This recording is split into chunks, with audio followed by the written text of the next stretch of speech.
Hello students, in this video we will discuss about the types of hydrogen bonding.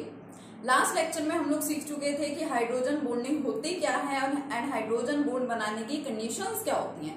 अब हमें समझना है the types of hydrogen bonding. कितने type की hydrogen bonding होती है? So hydrogen bonding is of two types.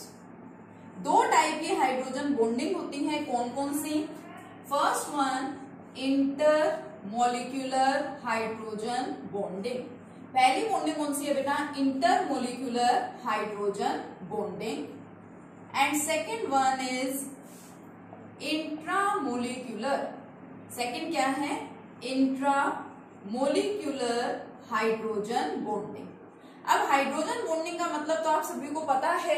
यहां हमें समझना है इंटरमोलिक्यूलर एंड इंट्रामोलिक्यूलर का मतलब क्या होता है. देखिए, इंटर का मतलब होता है डिफरेंट एंड इंट्रा का मतलब होता है सेम.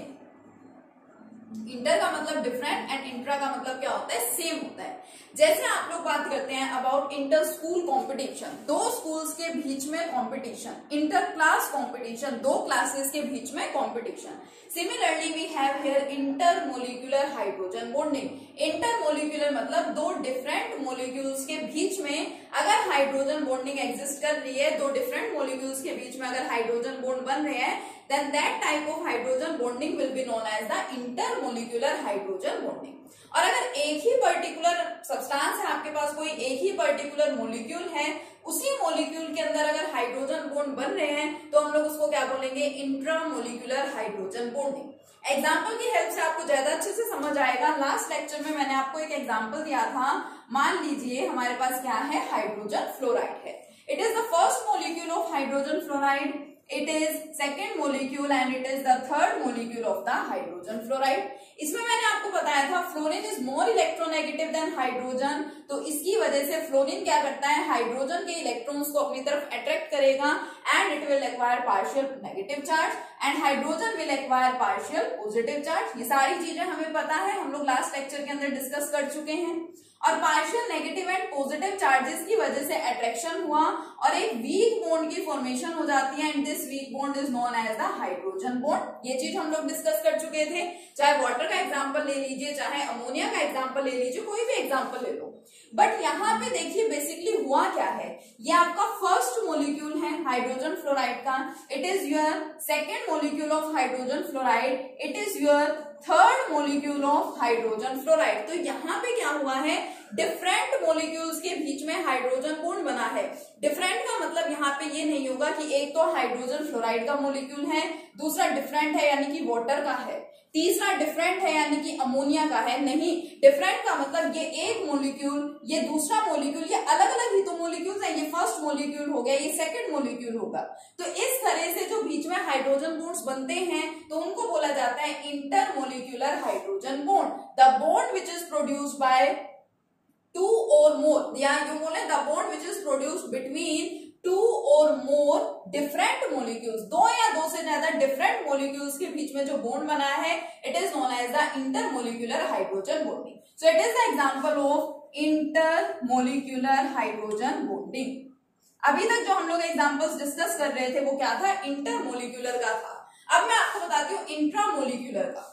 इंट्रामोलिक्यूलर हाइड्रोजन बॉन्डिंग का मतलब क्या है? इंट्रा मीन्स मैं आप लोगों को बता चुकी हूँ बच्चों, सेम. ठीक है, इंट्रा का मतलब मैंने आपको क्या बताया? सेम, यानी कि विद इन द मोलिक्यूल. अब मैं एक एग्जांपल लिख रही हूँ आपके सामने, अच्छे से देखिए. ये आप सभी को पता है क्या है? It is benzene ring. Benzene ring में आप लोग क्या बोलते हैं? 6 कार्बन एटम्स प्रेजेंट है. ठीक है, 6 कार्बन एटम्स प्रेजेंट है. मान लीजिए यहाँ पे किसी एक कार्बन एटम पे अटैच्ड है कार्बोक्सिलिक एसिड ग्रुप. भाई कार्बन एटम्स हैं, वहां पे कुछ भी ग्रुप अटैच हो सकता है, कुछ भी अटैच हो सकता है. तो सपोज यहाँ पे आपका कार्बोक्सिलिक एसिड ग्रुप प्रेजेंट है. यहाँ मान लीजिए आपका OH ग्रुप प्रेजेंट है. तो जब बेंजीन रिंग के ऊपर एक कार्बोक्सिलिक एसिड का ग्रुप होता है, चाहे वो ग्रुप यहाँ हो, कहीं पे भी हो, और उसके एडजेसेंट पोजीशन पे, उसकी साथ वाली पोजीशन पे जब हाइड्रोक्सिल ग्रुप होता है, OH ग्रुप को क्या बोलते हैं आप लोग? Hydroxyl group.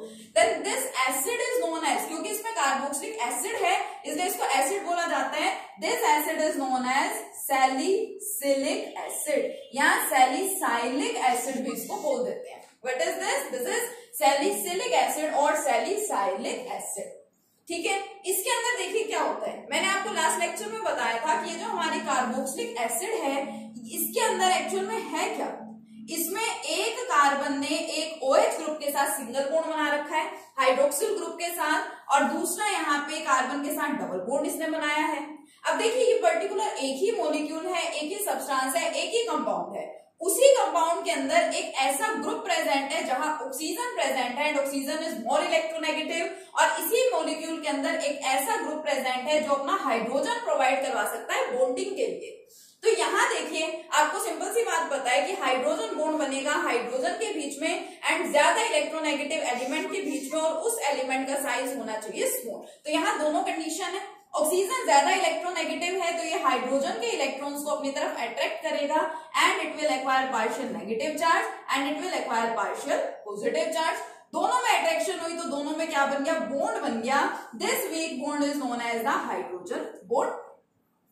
ठीक है, इस वीक बॉन्ड को हम लोग क्या बोल रहे हैं, हाइड्रोजन बॉन्ड बोल रहे हैं। तो इस टाइप की बॉन्डिंग जो विद इन द मॉलिक्यूल होती है, विद इन द मॉलिक्यूल में सेम मॉलिक्यूल, इसी मॉलिक्यूल के अंदर, मैंने यहाँ पे कोई दूसरा मॉलिक्यूल तो नहीं उठाया कि यहाँ पे एक मॉलिक्यूल था, दूसरा था, ये तीसरा था, यहाँ मैंने ऐसा कुछ भी नहीं लिया। यहाँ मेरे पास सिर्फ एक पर्टिकुलर मॉलिक्यूल है, उसके अंदर एक ऐसा ग्रुप प्रेजेंट था जो अपना इलेक्ट्रोनेगेटिव एलिमेंट प्रोवाइड कर रहा है, और दूसरा ऐसा ग्रुप प्रेजेंट है जो अपना हाइड्रोजन प्रोवाइड कर रहा है। दोनों में इलेक्ट्रोनेगेटिविटी डिफरेंसेस की वजह से चार्जेस डेवलप हुए और इनमें एक वीक बॉन्ड बन गया and this weak bond is known as the hydrogen bond. ठीक है, एग्जांपल ध्यान रखें, it is your salicylic acid या सैलिसिलिक एसिड भी इसको सिंपली बोल दिया जाता है। सेकेंड एग्जाम्पल की बात करें, देखिए ऐसा नहीं है कि आपने कोई भी सब्सटेंस उठा लिया, बेंजीन रिंग ले ली, उसके ऊपर कुछ भी ग्रुप आ गया और आपने बॉन्ड बना दिया, नहीं। इंट्रामोलिकुलर हाइड्रोजन बॉन्डिंग की कंडीशन होती है। इंट्रामोलिकुलर हाइड्रोजन बॉन्डिंग की क्या कंडीशन है बेटा, कि आपके पास जो मॉलिक्यूल है, जो सब्सटेंस है, that substance must contain two different groups. उसके अंदर दो डिफरेंट ग्रुप्स प्रेजेंट होने चाहिए, जिसमें से एक ग्रुप तो अपना इलेक्ट्रोनेगेटिव एलिमेंट प्रोवाइड करवाता है और दूसरा ग्रुप अपना हाइड्रोजन प्रोवाइड कराता है। तो इंट्रामोलिकुलर हाइड्रोजन बॉन्डिंग की कंडीशन बेसिकली उसकी दो कंडीशंस होती हैं, एक तो दो अलग अलग ग्रुप्स वहां पे प्रेजेंट होने चाहिए। ठीक है, एक अपना इलेक्ट्रोनेगेटिव एलिमेंट प्रोवाइड करे एक ग्रुप, और दूसरा ग्रुप क्या करे, अपना हाइड्रोजन प्रोवाइड करे। सेकेंड कंडीशन, ये जो मॉलिक्यूल है, ये जो ग्रुप्स हैं, ये ग्रुप क्या होने चाहिए, प्लेनर होने चाहिए। ठीक है, सेम प्लेन के अंदर ये सब्सटेंस, ये ग्रुप लाई करने चाहिए, एक ही प्लेन में ये सब प्रेजेंट होने चाहिए, ये नेसेसरी कंडीशन है। ठीक है, तो ये कंडीशन जो सब्सटेंसेस या मॉलिक्यूल्स फुलफिल करेंगे उनमें इंट्रामोलिकुलर हाइड्रोजन बॉन्ड बन जाएगा। अगर मान लीजिए कोई सब्सटेंस इन कंडीशंस को फुलफिल नहीं करेगा तो फिर उनमें इंट्रामोलिकुलर हाइड्रोजन बॉन्डिंग की कंडीशन नहीं होती है। ठीक है, एक और एग्जांपल की हेल्प से समझ लेते हैं। फर्स्ट एग्जांपल मैं आपको बता चुकी हूँ किसका, सैलिसिलिक एसिड, या जिसको हम लोग सैलिसाइलिक एसिड भी बोलते हैं। सेकेंड एग्जांपल होता है हमारे पास ऑर्थो, ऑर्थो को रिप्रेजेंट कर देते हैं स्मॉल ओ से, ऑर्थो नाइट्रोफिनोल। अब ये ऑर्थो मेटा पैरा क्या है, इसको हम लोग डायपोल मूवमेंट के एप्लीकेशंस में डिस्कस कर चुके हैं। ठीक है, ऑर्थो का मतलब कि आपके पास बेंजीन रिंग है, बेंजीन में आपको पता है 6 कार्बन एटम्स हैं, ये आपका first carbon atom suppose and it is your second carbon atom. जब फर्स्ट और सेकेंड कार्बन एटम के ऊपर कुछ सेम ग्रुप्स प्रेजेंट होते हैं तो उसको हमने बोला था ऑर्थो। फर्स्ट और थर्ड कार्बन पे जब ग्रुप होते हैं उसको बोला जाता है मेटा। फर्स्ट और फोर्थ पोजीशन पे जब फंक्शनल ग्रुप्स या कोई भी ग्रुप आ जाता है उसको हम लोग क्या बोलते हैं, पैरा बोलते हैं। ठीक है, कंप्लीट वीडियो में मैंने आपको एक्सप्लेन कर दिया था। अब इसमें हमारे पास सेकेंड एग्जांपल है ऑर्थो नाइट्रोफिनोल, किसका, इंट्रामोलिकुलर हाइड्रोजन बॉन्डिंग का। कैसे बच्चों, फिनोल क्या होता है, देखिए बेंजीन रिंग के ऊपर जब OH ग्रुप प्रेजेंट होता है तो उसे क्या बोलते हैं, phenol. It is your phenol. Benzene ring के ऊपर हाइड्रोक्सिल ग्रुप का प्रेजेंट होना, OH ग्रुप का प्रेजेंट होना, इसको हम क्या बोलेंगे, फिनोल बोलेंगे। ऑर्थो मतलब ये फर्स्ट पोजीशन पे OH ग्रुप है मान लीजिए, तो सेकंड पोजीशन पे ऑर्थो मींस मैं सेकंड पोजीशन बोल रही हूँ, सेकंड पोजीशन पे कौन होना चाहिए आपका, नाइट्रो ग्रुप। अब बेटा यहाँ कोई भी रिस्ट्रिक्शन नहीं है कि आपका सेकंड जो कार्बन है वो यही होगा, सेकंड कार्बन इसका एडजेसेंट होगा, चाहे आप लोग इसको सेकंड कंसीडर कर लो, चाहे आप लोग इसको सेकंड कंसीडर कर लो, कुछ फर्क नहीं पड़ता। तो ऑर्थो पोजीशन पे यहाँ पे कौन है, NO2 ग्रुप है। देखिए क्या ये इंट्रामोलिकुलर हाइड्रोजन बॉन्डिंग की कंडीशन को फुलफिल कर रहा है, बिल्कुल कर रहा है। क्यों, क्योंकि इसके अंदर देखिए दो ग्रुप्स प्रेजेंट है।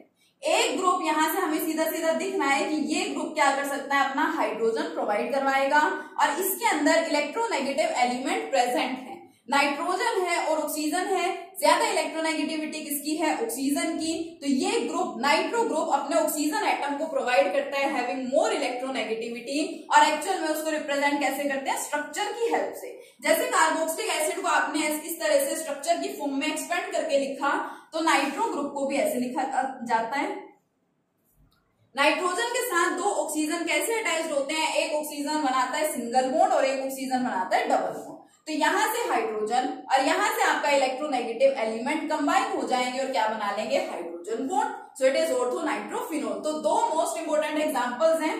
पेपर में आप लोगों से डायरेक्टली पूछते हैं कि explain the formation of hydrogen bond in salicylic acid, explain the formation of hydrogen bond in ortho nitrophenol, या show with the help of an example how intramolecular hydrogen bonding takes place. तो ये points आपको बेटा अच्छे से ध्यान रखने, ठीक है।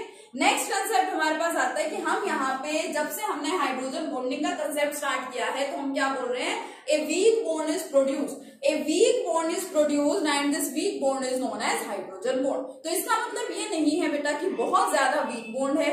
देखिए हाइड्रोजन बॉन्ड यहाँ पे बना, बट उसके साथ ऑलरेडी कोवेलेंट बॉन्ड्स भी बने हुए हैं। कोवेलेंट बॉन्ड के कंपैरिजन में ये हाइड्रोजन बॉन्ड कैसा होता है, वीक होता है, इसलिए हम लोग इसको बोलते हैं वीक। ठीक है, जो हाइड्रोजन बॉन्ड है ये दो बॉन्ड्स के बीच में एग्जिस्ट करता है। एक होते हैं आपके Van der Waals forces, Van der Waals forces of attraction, सबसे ज्यादा वीकेस्ट फोर्सेस जो डिफरेंट मॉलिक्यूल्स में या एटम्स में एग्जिस्ट होते हैं, that is the Van der Waals forces of attraction. सबसे ज्यादा स्ट्रॉन्ग मैंने आपको बताया आयंस के बीच में, चार्जेस के बीच में जो फोर्सेस हैं that is electrostatic forces of attraction, वो सबसे ज्यादा स्ट्रॉन्ग होते हैं। उसके बाद आते हैं आपके कोवेलेंट बॉन्ड, उसके बाद आते हैं आपके हाइड्रोजन बॉन्ड, ठीक है, एंड लास्ट में सबसे ज्यादा वीक फोर्सेस होते हैं हमारे Van der Waals forces of attraction. Generally noble gases में ये प्रेजेंट होते हैं। फिफ्थ यूनिट हम लोग डिस्कस करेंगे, उसमें सबसे पहले हमें डिफरेंट टाइप के फोर्सेस के बारे में ही स्टडी करना है। तो आप वहां पे वंडरवॉल्स फोर्सेस को स्टडी करेंगे। वंडरवॉल्स फोर्सेस को ही लंडन फोर्सेस भी बोलते हैं और इसी का ही दूसरा नाम डिस्पर्जन फोर्सेस भी होता है। लंदन का मतलब ये वो लंदन नहीं है, कंट्री वाला लंदन नहीं है। एक साइंटिस्ट थे फ्रिट्ज लंडन, उनका नाम था, उनके नेम के बेसिस पे ये नाम इसको दिया गया था लंदन फोर्सेस, ठीक है, उन्होंने इसके बारे में बताया था। तो ये कंसेप्ट है हमारा टाइप्स ऑफ हाइड्रोजन बॉन्डिंग का। आई होप आपको अच्छे से समझ में आ गया होगा, ठीक है, इसको अच्छे से स्टडी कर लेंगे। नेक्स्ट लेक्चर में डिस्कशन करेंगे इसके हाइड्रोजन बॉन्डिंग के बाकी बचे हुए कंसेप्ट्स का। Thank you.